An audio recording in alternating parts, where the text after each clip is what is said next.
यार नंगू भाई, मेरी एक बात अभी तक समझ में नहीं आई कि ये भैंसा ब्रांसन रीड जो महीनों पहले तुम्हें कुत्ते की तरह भर भर के मार रहा था, तो फिर अचानक ऐसा क्या हुआ कि जो तुमने इसे अपनी टीम में शामिल कर लिया, उससे हाथ मिला लिया? यार ये तुम किस जमाने की बात कर रहे हो? मुझे तो कुछ याद नहीं आ रहा है।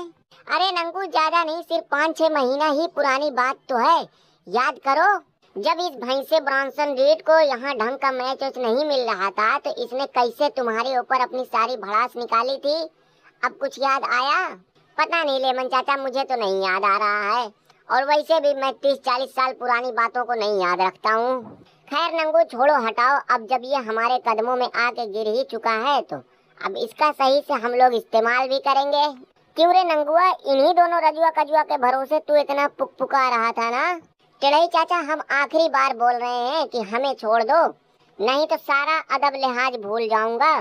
तुम्हारे बाप नंगुआ को तो हमने पैदा किया, उसकी इतनी हिम्मत नहीं है कि वो सीधा सीधा हमारे सामने खड़ा हो जाए। और तुम साला कल की लड़क पिदुल्ली डायपर में हक के घूमने वाले हमें मारने की धमकी दोगे? चिड़िया देख, तू अब अपनी हद पार कर रहा है। बेटा, हद नहीं पार कर रहा हूँ, अब तो मैं अपने असली रूप में आया हूँ, क्योंकि तुम्हें तुम्हारी औकात दिखानी है।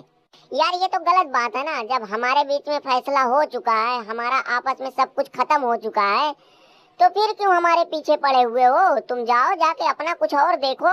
हमारे पीछे क्यों मर रहे हो? हमारे एक ही वार से आ गया ना खौफ में। नंगू, तुम बिला वजह का मनी इन द बैंक में क्वालिफाई किए, क्योंकि ये टेढ़िया तुम्हें किसी भी कीमत पे जीतने नहीं देगा। रोमन रेंज, अगर ऐसा हो गया तो कसम जूलिया की मैं बता रहा हूँ कि money in the bank briefcase की जगह टेढ़िया का ही ब्रीफकेस बना के ना मैं पूरे साल लेके घूमा तो कहना। अरे Roman Reigns, money in the bank तो बहुत दूर की बात है। आज का पूछो, आज का स्वाद इसे कैसा लगा? जे उसे पता नहीं ऐसा क्यों लग रहा है कि जैसे कोई बहुत बड़ी ताकत है जो मुझे आगे बढ़ने से रोक रही है। तुमने देखा ही होगा कि मैं मैच बिल्कुल जीतने ही वाला था कि तभी अचानक से मेरे ऊपर हमला हो जाता है। मास्टर छोड़ो हटाओ यार, शरीफों का तो यहाँ गुजारा ही नहीं। सालो, तुम दोनों हर जगह हर किसी के मामले में अम्मा बनोगे और सोचोगे कि क्या नाम तुम्हें कोई कुछ कहे ना। नंगू भाई, तुम्हारे जैसे लोग अत्याचार करेंगे तो उसे रोकने के लिए कोई ना कोई तो आएगा ही आएगा, किसी न किसी को तो आना ही पड़ेगा। तुझसे मतलब रे, तुझसे मतलब? मैं कुछ भी करूं, हमें रोकने के लिए रोमना और जानसीना जैसे लोग आए तो समझ में भी आता है, मगर तेरे जैसे अटेर बटेर को तो भाई मैं नहीं बर्दाश्त कर सकता। नंगू भाई, तुम क्यों परेशान हो रहे हो? इसे तो मैं बहुत जल्द सबक सिखाने वाला हूँ। तुम्हें तो मालूम ही है कि इसका और हमारा चैंपियनशिप के लिए मैच होने ही वाला है। जिस दिन मैच हुआ उसी दिन रगड़ फगड़ के इसके हाथों से चैंपियनशिप लेके इसे पहले जैसा कंगला बना दूंगा।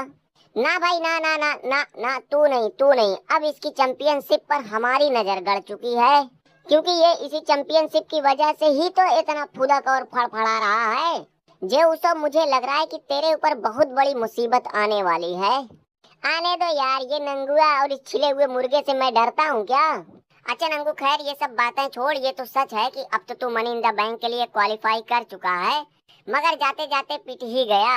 और हाँ, एक बात बिल्कुल सही सही बताना कि इस भैंसे को तुमने अपनी टीम में सिर्फ इसीलिए ना शामिल किया है कि ताकि तुम्हारी टीम देखने में काफी वजनदार और दमदार दिखे, मगर जब बकरा बनने की बात आएगी तो कटने के लिए इस भैंसे को ही आगे कर दोगे। समझा करो यार रोमन, समझा करो, हर बात मुंह से नहीं बोली जाती है।